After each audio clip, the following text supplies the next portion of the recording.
Assalamualaikum warahmatullahi wabarakatuh. Perkenalkan, nama saya Siti Solika.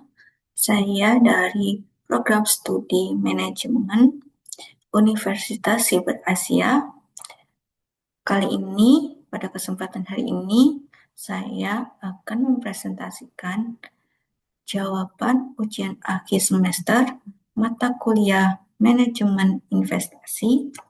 Saya dari kelas MJ703.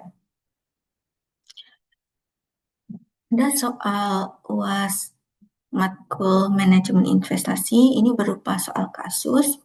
Yang pertama yaitu seorang investor ingin menempatkan dananya pada dua aset yang berbeda, yaitu saham dan obligasi, dan meminta Anda sebagai konsultan keuangan mengevaluasi kinerja portofolio yang sudah ia miliki sebelumnya. Anda diberikan data sebagai berikut. Soal yang pertama yaitu soal A, analisis saham. Perusahaan baru saja membagikan dividen sebesar Rp2.000 per lembar.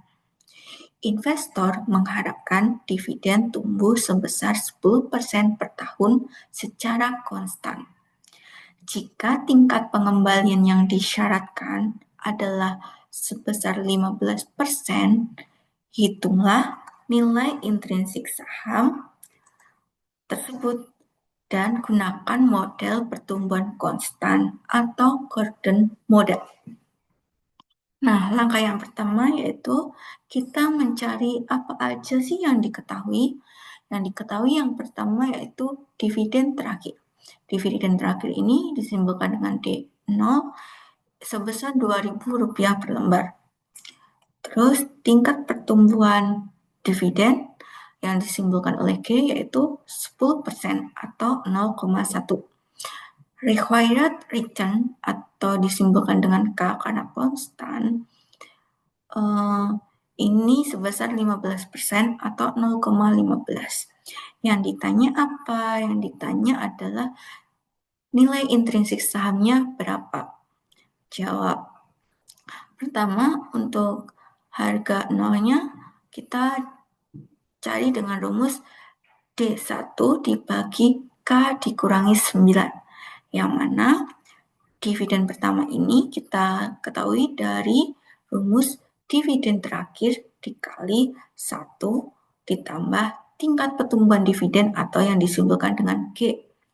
Dividen 1 sama dengan dividen terakhirnya tadi 2.000, berarti kita masukkan saja ke rumus dari yang telah kita ketahui tadi. D1 sama dengan 2.000 dikali 1 ditambah 0,1. Jadi D1-nya ketemu 2.200. Nah, kita sudah ketemu nilai D1-nya.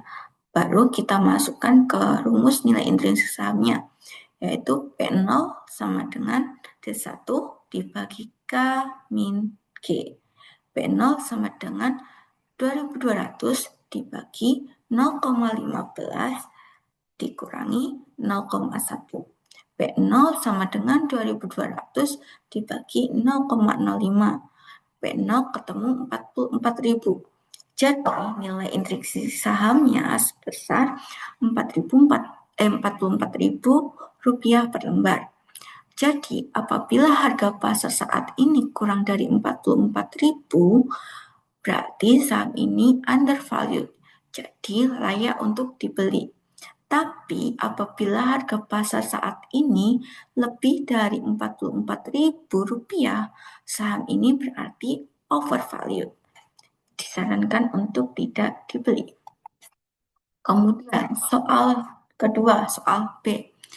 Kita disuruh analisis obligasi. Ada kasus seperti ini.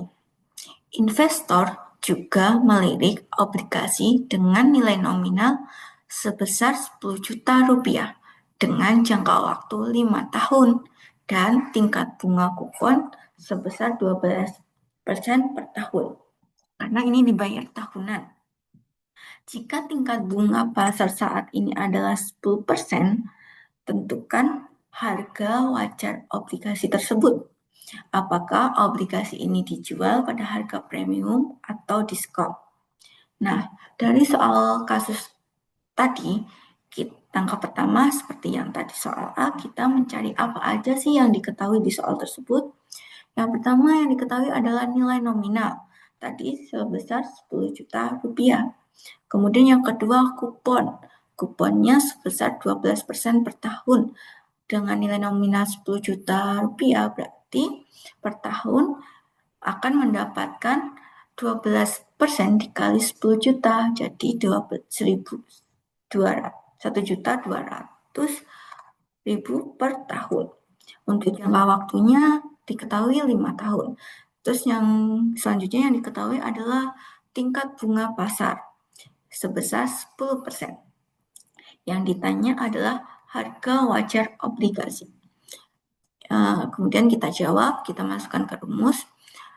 Nah, present value anuitasnya itu 1 ditambah 0,1. Kenapa? Karena tingkat bunga pasarnya tadi 10%. Ini maaf tipu harusnya pangkat 5. Jadi didapat 1,61051. Karena rumusnya present value anuitas itu pangkatnya minus, jadi kita balik 1 dibagi 1,61051 ketemu 0,62092. Jadi faktor anuitasnya 1 dikurangi 0,62092 dibagi 0,1 sama dengan 3,7908. Maka present value kuponnya sebesar kupon dikali faktor anuitas.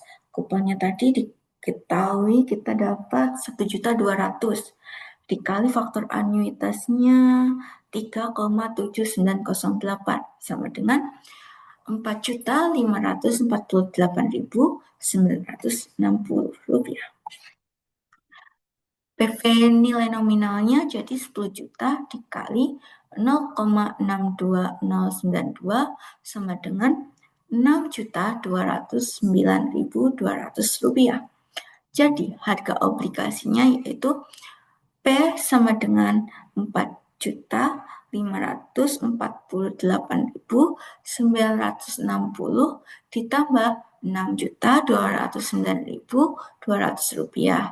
Jadi P sama dengan 10.798.160 rupiah.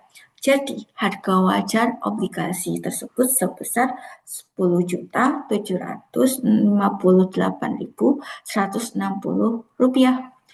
Jika nilai nominalnya adalah 10 juta rupiah, maka harga wajar lebih besar daripada nilai nominal. Jadi, obligasi ini dijual pada harga yang premium.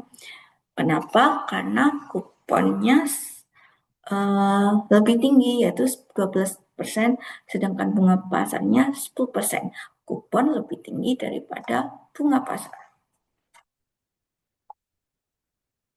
Selanjutnya yaitu evaluasi portofolio saat ini. Nah, Anda sebagai konsultan pada kasus seperti ini.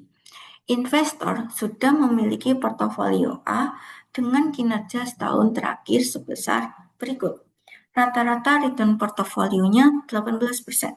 Rata-rata return bebas risikonya 6%. Beta portofolionya 1,2. Standar deviasinya 20%. Dan return marketnya 14%. Anda sebagai konsultan diminta untuk menganalisis dan mempresentasikan poin-poin berikut. 1. Analisis nilai intrinsik. Tunjukkan perhitungan nilai saham PT Maju Bersama. Bandingkan dengan asumsi jika harga pasar saat ini adalah Rp45.000. Apakah saham tersebut layak dibeli undervalued atau dijual overvalued? Yang kedua, penilaian obligasi. Jelaskan mengapa harga obligasi tersebut berada di atas atau di bawah nilai nominal berdasarkan perbandingan bunga kupon dan bunga pasar. Yang ketiga, evaluasi kinerja. Hitung indeks Sharpe dan indeks Jensen untuk portofolio A. Jelaskan kepada investor apakah manajer portofolionya telah bekerja dengan baik, yang berarti mengalahkan pasar atau tidak. Oke, kita bahas. Yang pertama tadi adalah analisis nilai intrinsik saham. Seperti soal-soal sebelumnya, kita cari dulu apa aja yang diketahui. Karena ini soalnya kan mirip ya sama yang tadi. Itu dividen terakhir sebenarnya 2000, pertumbuhannya 10%, required return-nya 15%, yang ditanya nilai intrinsik saham. Nah, kayak tadi kita tinggal masukkan saja dividen tahun depan, D1-nya D0 sama dengan D0 ditambah 1 per G. D1 sama dengan 2000 dikali 1 ditambah 0,1. Dividen tahun pertamanya ketemu 2200. Kemudian nilai intrinsik sahamnya kita masukkan P0 sama dengan D1 dikali K min G. P0 sama dengan 2200 dikali 0,15 dikurangi 0,1. P0 ketemu 44.000. Nah, perbandingan dengan harga pasar gimana? Jika nilai intrinsiknya kita dapat angka Rp44.000, sedangkan tadi harga pasarnya Rp45.000. Jadi, harga pasar lebih besar dari nilai intrinsik. Maka saham ini berarti saham overvalued. Secara teori lebih baik tidak dibeli atau dijual saja karena investor membayar lebih mahal dari nilai wajarnya. Ke soal yang keduanya tadi, seluruh penilaian obligasi. Diketahui harga wajar obligasi Rp10.758.160. Nilai nominal sebesar Rp10 juta.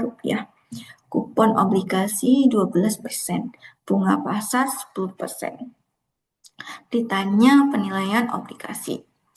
Jawabnya kupon lebih besar dari bunga pasar karena obligasi memberi pendapatan bunga lebih tinggi dari alternatif pasar, sehingga investor bersedia membayar lebih mahal. Maka obligasi dijual pada harga premium, yang berarti di atas nominal. Ini sedikit catatan, jika kupon itu lebih besar daripada pasar, maka berarti dijual secara premium. Jika kupon kurang dari pasar, maka berarti diskon, harga diskon. Tapi jika kupon sama dengan harga pasar, ini biasa disebut par value. Yang ketiga, evaluasi kinerja portofolionya bagaimana. Tadi kita disuruh menghitung dua indeks. Yang pertama indeks Sharpe, yang kedua indeks Jensen. Pertama indeks Sharpe. Diketahui tadi return portofolionya 18%, RF-nya 6%, standar deviasinya 20%. Yang ditanya sub ratio. Jawab, sub sama dengan RP dikurangi RF dibagi standar deviasi. Jadi 0,18 dikurangi 0,06 dibagi 0,2 sama dengan 0,6. Jadi nilai positif ini berarti cukup baik.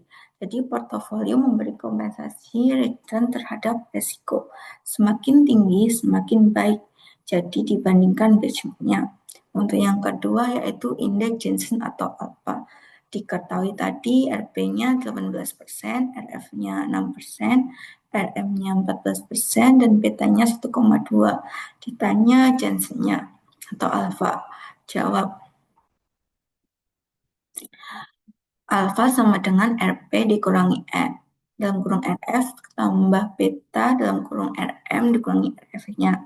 Jadi tinggal kita masukkan saja 0,18 dikurangi dalam kurung 0,06 ditambah 1,2 dalam kurung 0,14 dikurangi 0,6. Jadi ketemu alfanya 0,024 atau 2,4%. Ini berarti alfa positif. Jadi return aktual lebih tinggi dari yang diprediksi pasar. Artinya, manajer portofolio mengalahkan benchmark-nya. Kesimpulannya apa? Kesimpulannya, manajer portofolio bekerja dengan baik, memberi excess return 2,4%, risk adjusted performance juga cukup solid dengan Sharpe 0,6 atau 60% yang nilai positif. Jadi saham PT Maju Bersama overvalued, tidak layak beli, dan obligasi premium karena kupon lebih tinggi daripada bunga pasar, dan portofolio A berkinerja baik, yang berarti mengalahkan pasar. Demikian presentasi UAS manajemen investasi dari saya. Apabila ada kekurangan, mohon dimaafkan. Terima kasih. Kita tahu. Wassalamualaikum warahmatullahi wabarakatuh.